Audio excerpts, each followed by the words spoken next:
today we're going to start a new subject, which is an important topic, which is related to design of microwave amplifiers. Okay. As you might expect it, the design of microwave amplifiers has much to do with the S parameters. Okay, so what we've discussed so far will be very much relevant for what we're going to discuss now. And this is the outline of the talk or for the presentation today. We're going to define the transducer gain, which is the gain that we're going to use to define the gain of the amplifier. Okay. And then define basically the amplifier model that we're going to use based on the S parameters. And then we're going to discuss stability conditions, which are very important in, well, in any amplifier design. There's always the possibility that the amplifier will oscillate, and you have to guarantee that this is the case, and especially at high frequencies. Parasitics, like stray capacitance and so on, may provide feedback path from the output to the input, which provides positive feedback, which makes the amplifier to oscillate. And so it's very, very important to define the conditions where the amplifier is stable, okay, which might be frequency dependent as well. And will depend very much on the matching circuit at the input, the output. That's what we're going to see, okay? And then basically we're going to see three possible cases for the design of amplifiers, aiming the design for maximum gain, that is to extract the maximum gain possible from the amplifier. And when I say amplifier in this case, I mean, it's basically, can be a transistor or a FET or whatever, okay? And then we might want to design the amplifier also to have a specific gain. Okay. And an important case is also the design of low noise amplifiers, which usually is the first stage of amplification on a wireless receiver. You probably know that the first stage is the one that defines the low noise, the signal to noise ratio of the receiver. And so it's important that the first amplification stage is a low noise one.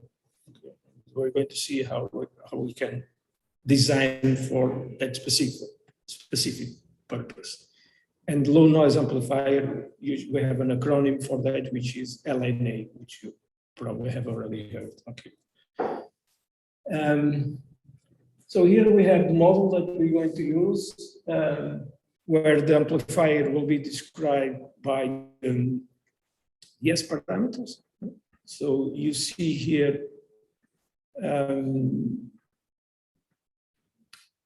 the main block you see at the center, okay, is the amplifier, which will be defined by the S matrix, which is a 2x2 matrix, assuming that the amplifier has 2 ports. The amplifier is driven by a source with a certain source impedance and is at the output has a certain load, okay, which might be, well, in that case, there's a resistor. It's represented by a resistor, but in general can be a complex load or complex source, okay? And here we have defined some important parameters that you know already from the transmission line theory, which is so here you see here in this case, you see the reflection coefficient of the load, which is defined by the difference of the load impedance and the characteristic impedance of the system, because at the output of the amplifier, the connection to the load usually is done by means of a transmission line with a certain characteristic impedance. And so, although it's not specifically shown in the diagram, we have to consider that all the connections are done using transmission lines with a certain impedance, which is represented by this Z0, which usually is 50 ohm. Okay. And also the source, the reflection coefficient associated with the source, which depends on the difference between the source impedance and the characteristic impedance divided by the sum. The reflection coefficient at the input of the amplifier, which is an important parameter, which again, if we define the impedance seen at the input of the amplifier, okay, then we can use the same formulas to calculate the reflection coefficient. So, and also reflection coefficient at the output, where it's defined in terms of the output impedance of the amplifier as well. If you remember, we used the flow diagram technique previously to calculate the reflection coefficient at the input, which has two contributions. Okay. One, obviously, the reflection at the input depends on the S11, which is the reflection coefficient at the input when the amplifier is matched with a load, which is matched to the characteristic impedance, which means that in that case, if ZL is equal to Z0 or Z0, yes, in that case, the reflection coefficient of the load, this term here will be 0, this term is 0. And so we only have S11. And in fact, that's how we measure the reflection coefficient, or S11, at the input of the amplifier, which is with a matched load. Okay. And also, why there is this second term here, I think is more or less obvious, because if there is some reflection at the output, the reflection goes back to the source, right? Is reflected, goes to the source. And if S12, the reverse transmission, is not equal to 0, if this term is not equal to 0, then some power will reach the source. If S2 is very small or 0, then even if the load is not matched, even in that case, the reflection coefficient will be equal to S11. If S12 will be equal to 0. Okay? And so it's important that when we look at this equation, and the second one as well, this one here, when we look into these two equations, we understand what's written there. And what it says is that we have two contributions, one for reflection at the input of the device, the intrinsic reflection of the device, plus the reflection at the output, which is reflected back to the source, okay, which is given by the second term. Okay. And that's precisely because of that the amplifier can oscillate. Okay. Because if there is some power going back to the source, if this power adds in phase with the source, then it can,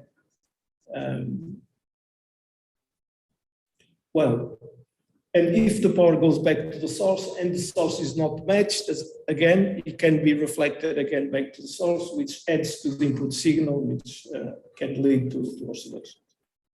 We're going to define the transducer gain, okay, as the ratio, which is defined in that equation, as the ratio of the power delivered to the load to the power available from the source.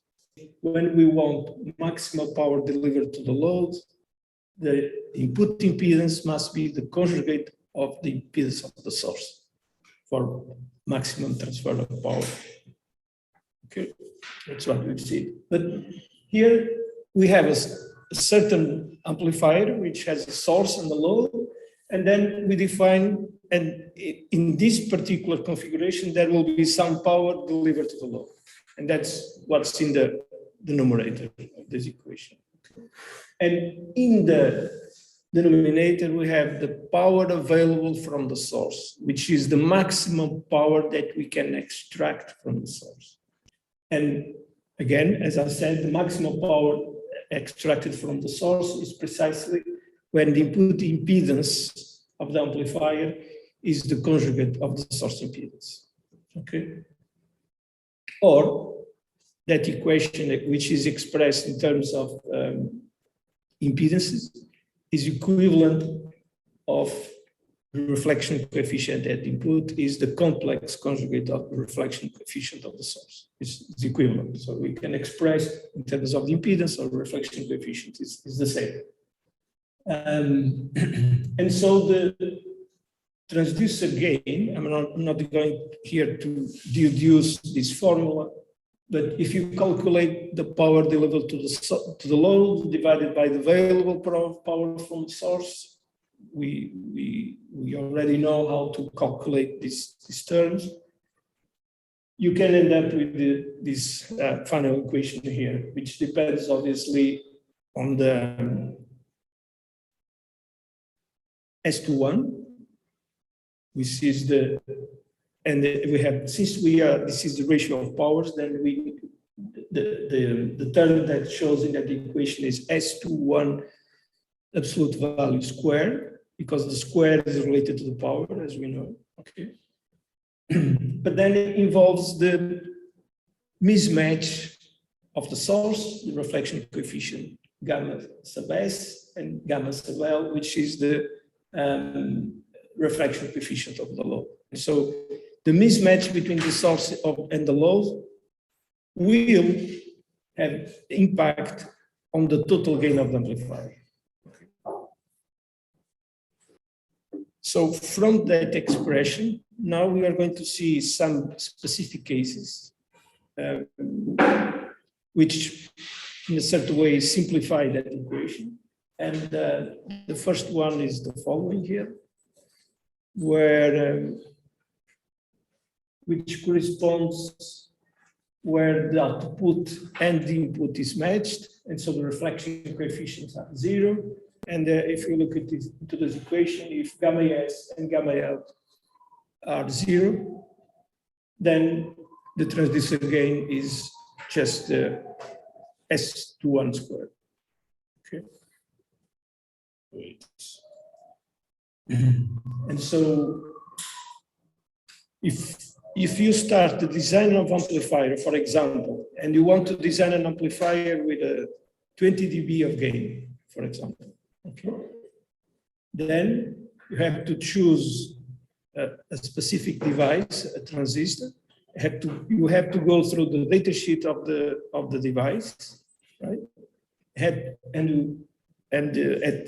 At least at high frequencies, microwave frequencies and RF, the manufacturer provides information or a table of values for each of the parameters. And then you have to check S21 and see if S21 squared gives you enough gain that you require.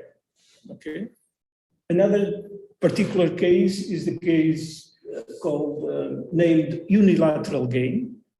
Unilateral gain is when S12 is equal to 0. So there is no feedback path from the load to the input. Okay. And in this case, the reflection coefficient, again, as we've seen before, remember this equation. If S12 is equal to 0, then the reflection coefficient at input is just equal to S11, right? Which is written there. Sorry about this. And the unilateral transducer gain, which is called G sub TU, can be expressed by that equation here, where we just replace where previously we had reflection coefficient here, we substituted by the S11. Okay, so that's the particular equation which applies to the specific case of the unilateral gain.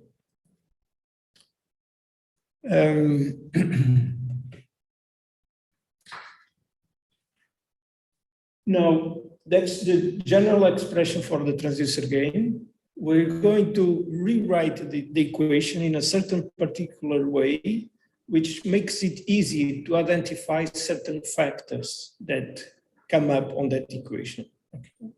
And you've seen that I've written the equation as the product of three terms. One of them is the absolute value S21 squared. Okay. And then we have at the left a term that depends on matching at the source, because it depends on the reflection coefficient and the source and the input reflection coefficient of the amplifier. And then also at the right, we have a term that depends on the matching at the load. Okay, and so we can write, in fact, the transducer gain as the product of these three factors, where the first one is G sub S, which is the gain associated with the matching at the source. That's why we call it G sub S, S, which represents source, times the intrinsic gain of the amplifier, which is G sub naught. And the third term is G sub L, which represents the gain associated with the matching of the load. Okay. Which each of these terms or these gain factors are separately written here at the bottom of this slide. Okay. Any questions? So let's see an example. So here we have S parameters of a transistor, which we could have taken from a datasheet of a device. Here we only have which was taken, these values were taken from the datasheet at a specific frequency, because the S parameters depend on the frequency. And so we look at the table, 10 gigahertz, and then we selected those parameters from the table of the manufacturer. And then here we are assuming, and those values are shown there. For example, S11 has a value of amplitude 0.45, and a phase represented by the angle, right, which is 150 degrees. Okay. And then S21 has a value of 2.05 and 10 degrees of phase, and so on. And then we are assuming that the characteristic impedance of the system, which means the transmission lines that connect load to the amplifier and the source, are 50 ohm. And then the impedance of the source is real. It's a real positive number of 50 ohm, and the load 30 ohm. And then from that information, we can calculate reflection coefficient of the source, reflection coefficient of the load. And since characteristic impedance is real, the source and the load are real, then reflection coefficient of the source and the load are also real, right? They have no imaginary part, or the phase is zero, okay? Which simplifies somehow the calculations. And then from that information, we just replace those values on this equation here to calculate the reflection coefficient at input. And in this case, we obtain 0.455 and a phase or an angle of 150 degrees. Okay. And then we have the reflection coefficient at the output as well. And so, and from the equations that we obtained previously for the gain associated with the source, intrinsic intrinsic gain of the amplifier, and the load we have 0.7 approximately dB associated with the source, 6.2 dB for the intrinsic gain, and the load 1.1 dB. And so by adding all these terms in dB, we have a total value of 7.4 dB of gain for this amplifier at 10 GHz. Okay. Now, an important part is the stability of the amplifier, as I mentioned at the beginning.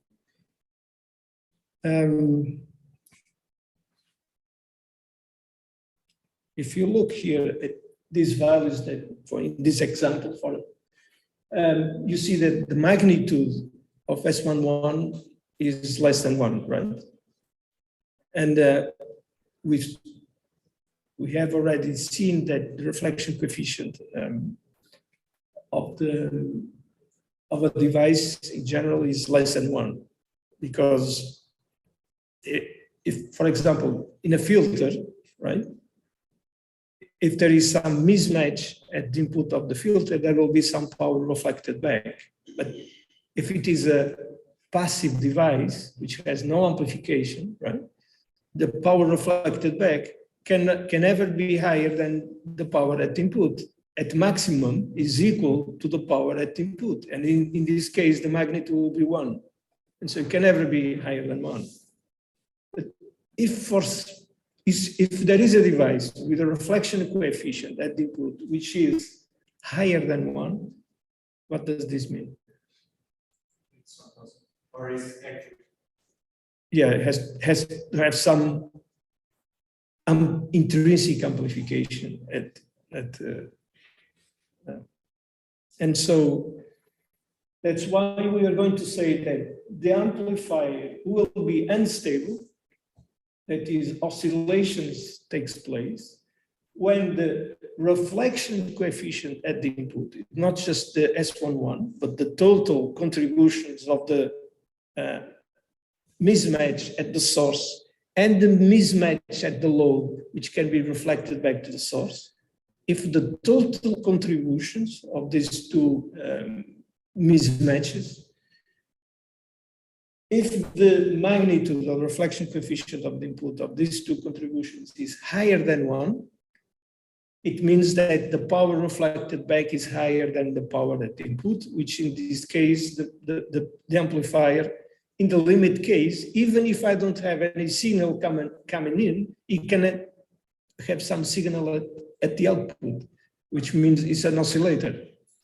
Okay, and so if we are designing an amplifier that obviously oscillation are undesirable, we don't want it to oscillate, right? But we're going to see in another topic later that when designing an oscillator by definition is a circuit that oscillates even without a signal at the input. And in that case, we want it to oscillate. Okay, but in this case, we don't. Okay, and so we have to avoid in this case this possibility. Obviously, that there might be situations where certain operating conditions that might lead to oscillations that we have to identify and avoid those regions, let's say, of oscillation, which are undesirable. Another thing is, if the reflection coefficient at the input is higher than 1, the reflection coefficient or input impedance is equivalent, because I can calculate one from the other, right? If you remember. Yes. If I know the reflection coefficient at the input and I know the characteristic impedance, I can calculate. There's a corresponding value for the input impedance. But if the magnitude is equal to 1, how is it possible that this ratio is higher than 1? Because The denominator is the difference of two values plus the summation. If Z in and Z0 are both positive, the difference at the numerator is always less than the denominator. And so it's always less than 1. How is it possible that the ratio is higher than 1? For the absolute value to be higher than 1.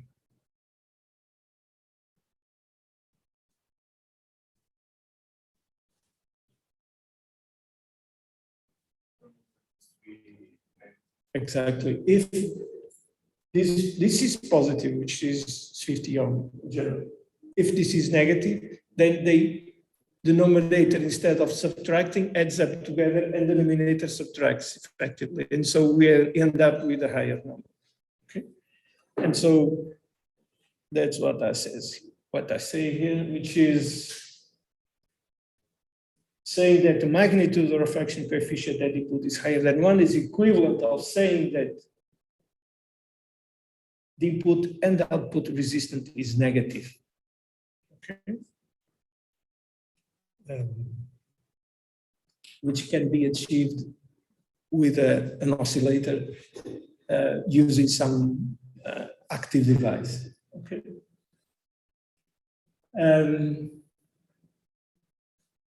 But the reflection coefficient, as we've seen, depends on the matching at the source. And so the stability of an amplifier will depend both on the source and on the load, because the reflection coefficient at the output will depend on the load. Also, the reflection coefficient is dependent on frequency, and so the stability, we have to analyze the stability of the amplifier, which depends on the operating conditions, specifically the source and load matching circuits, and also the frequency of operation of the device. Okay. Again, for the device to be stable, the magnitude of reflection coefficient at the input must be less than 1, right? Which is the opposite. And simultaneously, the reflection coefficient at the output must be less than 1. Okay, for the amplifier to be stable, both conditions have to be satisfied simultaneously. Okay. If it is unstable, it's sufficient that one of those conditions are not satisfied. That is, it's sufficient that one, the magnitude of the reflection coefficient is higher than 1, or the reflection coefficient at the output is higher than 1. At least it's sufficient that one of them is higher than 1. And so if the device satisfies the magnitude of the reflection coefficient is less than 1, and simultaneously the reflection coefficient at the output less than 1. For all passive source and load impedances, this means that the amplifier is said to be unconditionally stable. Because if that's the case, independently of the matching at the input and the output is always stable. The amplifier might be unstable, but might be stable within certain operating conditions. And so in that case, we say that the amplifier is conditionally stable, okay? Or potentially unstable, which means that the magnitude of the reflection coefficient at the input at the output will be less than 1, simultaneously, only for a certain range of source and load impedances. But if S12 is equal to 0, okay, then the second term is 0. The second term here is 0, right? And then saying this is equivalent of saying that S11 must be less than 1, and S22 must be less than 1. Okay. And so these inequalities define a range of values for possible values for reflection coefficient of the source and the load that is specific match at the source and the load for which the amplifier will be stable. Okay, and since this is an equality, okay, it represents a range of values. Okay, the specific case where the magnitude of the reflection coefficient at the input and output are equal to 1 defines the boundary of this region of those values, okay, for which the amplifier is stable. And these solutions, which represents the boundary, will be represented in the Smith chart, okay? And in the Smith chart, they correspond to circles, okay? And so if we want to identify the region of stability of the amplifier, we have to plot the stability circle of the amplifier and then identify if the region is inside the circle or outside the circle, because the circle only defines the boundary, right? Okay. And so the previous equation here, this condition, these inequalities can be transformed to this equation here. Okay. And this equation here represents what? Can you spot it? I already told you that it's a circle, but can you identify that this is so by the equation that is shown there? That expression here. So defines for gamma L, the reflection coefficient of the load, all the possible values, because now gamma L is kind of a variable, right? Which is a complex number. And all the possible values of gamma L that satisfy this equation is a circle. And the circle is centered at this point, defined by this expression. Okay. And as a radius, which is defined by that term there.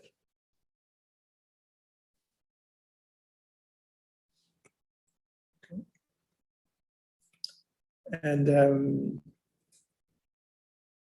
the same for the load. Okay. And so for the load, to the magnitude of reflection coefficient at the output, it depends on so if you look at this equation, if this is to be equal to 1, it depends on gamma S, right? So the reflection coefficient at the output depends on the source. And the reflection coefficient of the input depends on the load. Makes sense? Okay, because the reflection coefficient that we get at the input of the device depends what we put at the output. And in the same way, the reflection coefficient when we are looking at from the output of the device into the device depends on the source. Okay, that's what you're saying. And so this defines a set of circles, center and radius, that defines the regions of stability associated with the match of the source and the load. But as I said before, the stability regions is a circle. So imagine that we define, okay? If we look now into these stability conditions for the associated with reflection coefficient at the input, we have to calculate the center and the radius of all the possible solutions for the matching at the load. Okay, and let's suppose the value we obtain is this circle here, okay, which is the circle that we see here. Okay, and so this is the center, as you see here, and this is the radius. And now we have the Smith diagram. We plot the center of the circle. We know the radius, and we trace the circle within the Smith chart. Okay, and this defines a boundary region of stability. The stability region might be inside the circle or outside the circle. Okay. Which one is it? We have to consider two cases, which are represented here. Either the reflection coefficient of the device, the S11 is less than 1, magnitude less than 1, or is higher than 1. Okay. Let's see the first case, which is usually the case, unless the device is something is on purpose for the device to be very unstable. Usually the transistor has a reflection coefficient which is less than 1.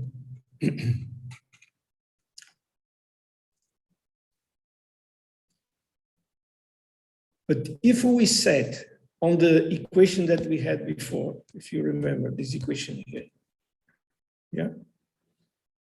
If we set this equation here, gamma L equal to 0, okay? So if we set gamma L equal to 0, yes, we've seen that in this particular case, gamma in equals S11,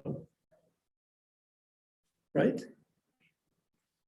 But remember that gamma L equal to 0, what does this correspond on the Smith diagram? What's the point in the Smith diagram?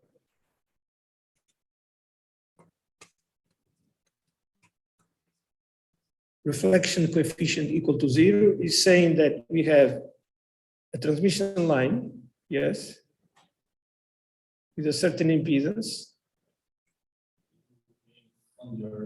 The origin, yes. And this has a certain load, okay? And if this is equal to 0, reflection coefficient equal to 0 means that the load and the line have exactly the same impedance, which means that the load impedance is equal to the Z sub naught, characteristic impedance, which normalizes equal to 1, which is in the center of the diagram. Okay, and so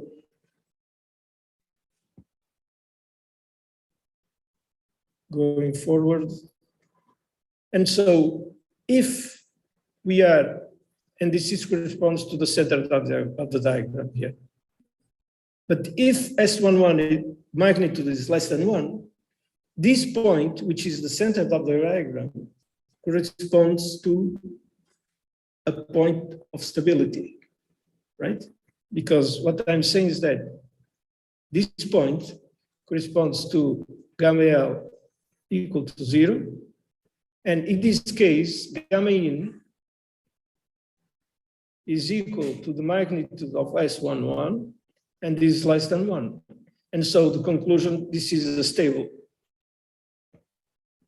right? And so if the magnitude of S11 is less than 1, then the center of the diagram corresponds to a point of stability. If that's the case, then what's the region of stability?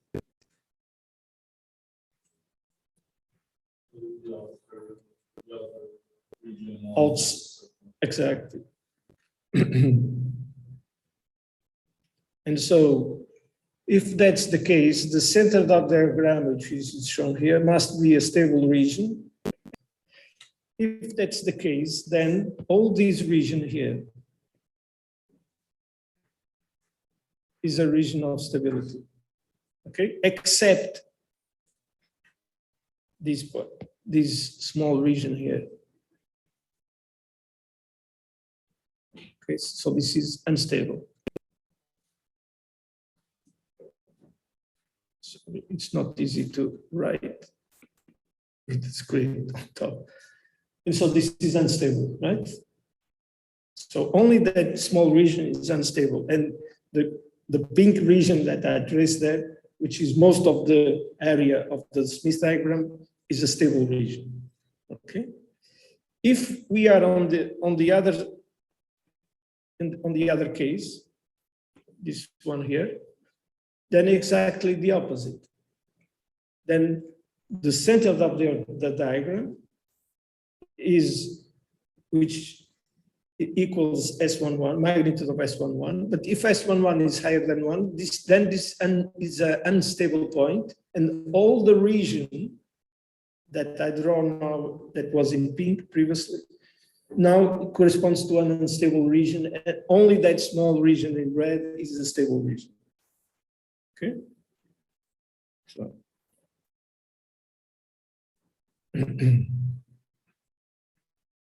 And so we have, so in summary, we identify two the stability conditions of the amplifier.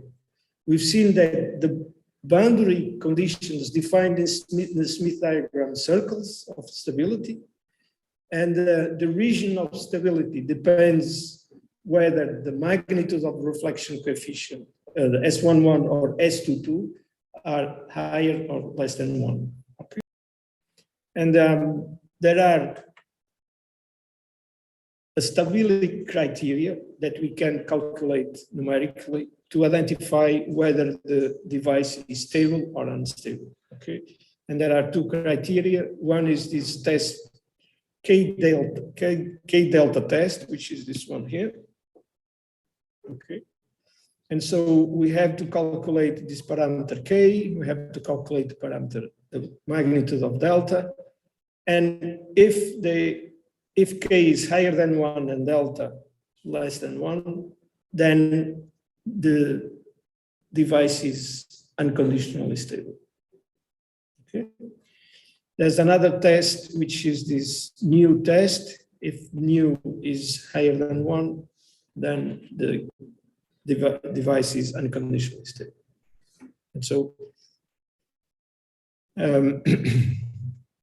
And so, usually when designing an amplifier, what we do is we have the parameters of the device. We calculate either the K delta test or mu test.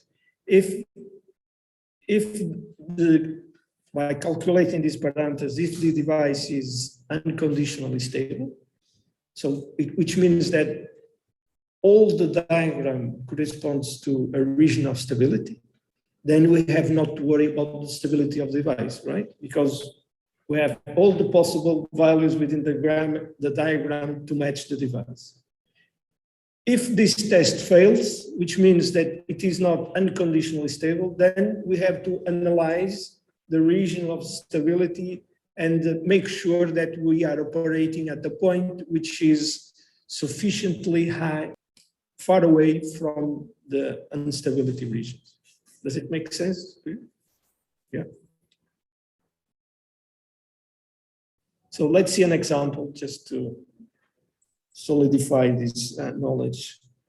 So let's assume we have a transistor which we want to analyze the stability. This is a specific case, assuming this is gallium arsenide FET, which is to be operated at 2 gigahertz. The impedance is 50 ohm. And we have here the parameters of the device. So you see S11 is less than 1 magnitude, and S22 is also less than 1. Okay. Now we calculate the K delta test, and we saw that for the transistor to be unconditionally stable, K should be higher than 1, which is not the case, which means that there will be some regions of instability on the device because the stability criteria does not hold. And then we have to calculate the stability circles, okay, associated with the load and the source. The going back to the equations that define the center of the circle and the radius, okay, if using this equation, we calculate a value of 1.36 magnitude, the center, and phase 47 degrees. Okay. How do we plot this in the diagram? Here we have the two circles for the load and the load and the source. And so that's the circle that I designed before, CL, this on the right? And this is the circle of the source, the smaller one on the left. And the shaded regions here correspond to the unstable regions which we need to avoid. So just to summarize, the procedure for the design of microwave amplifiers is the following. First, we need to evaluate the stability of the device. We can use the K delta or mu test. Then, and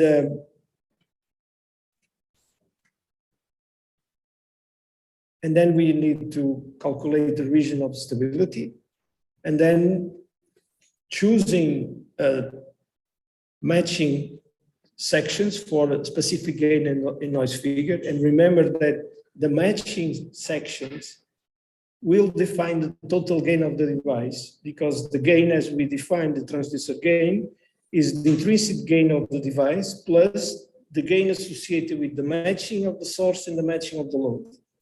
And so the matching will influence the gain noise figure of the device, the noise figure of the device, but also the total gain.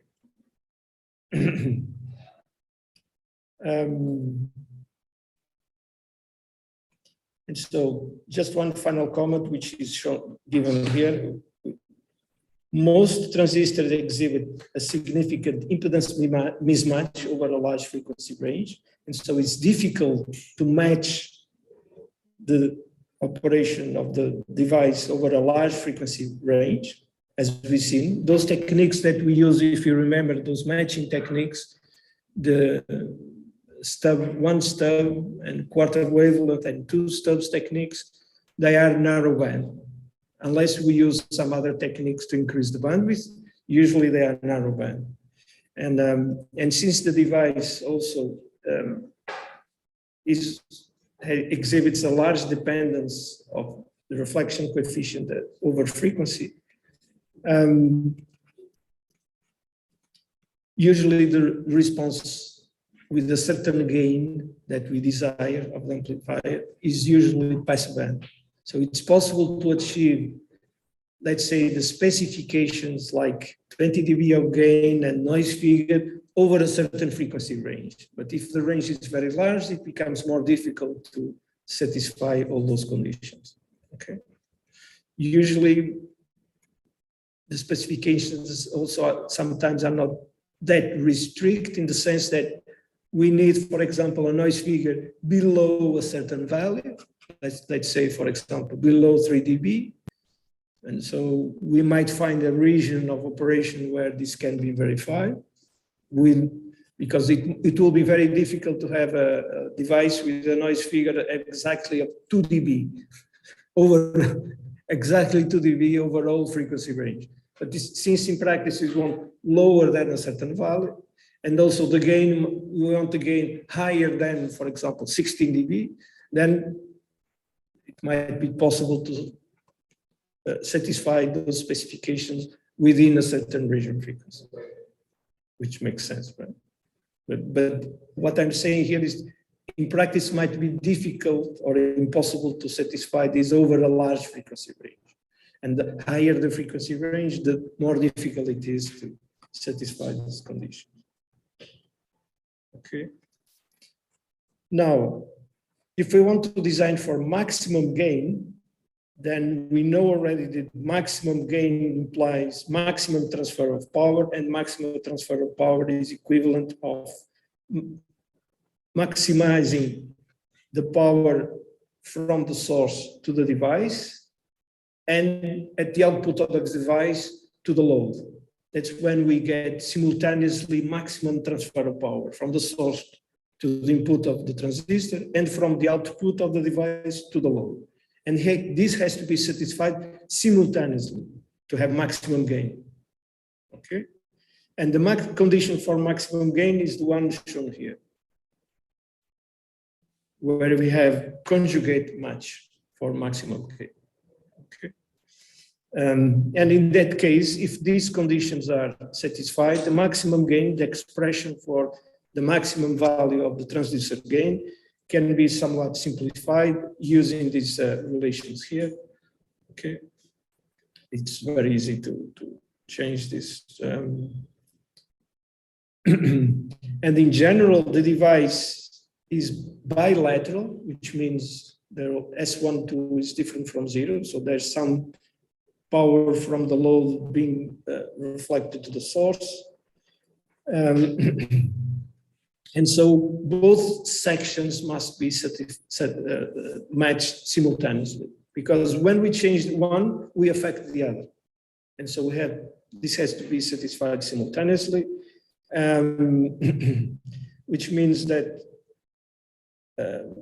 these conditions, these are the conditions we need to satisfy, which solving that system of equations for simultaneously maximum transfer of power, that's what we get. We get a quadratic equation that upon solving gives us one only solution for the source and the load.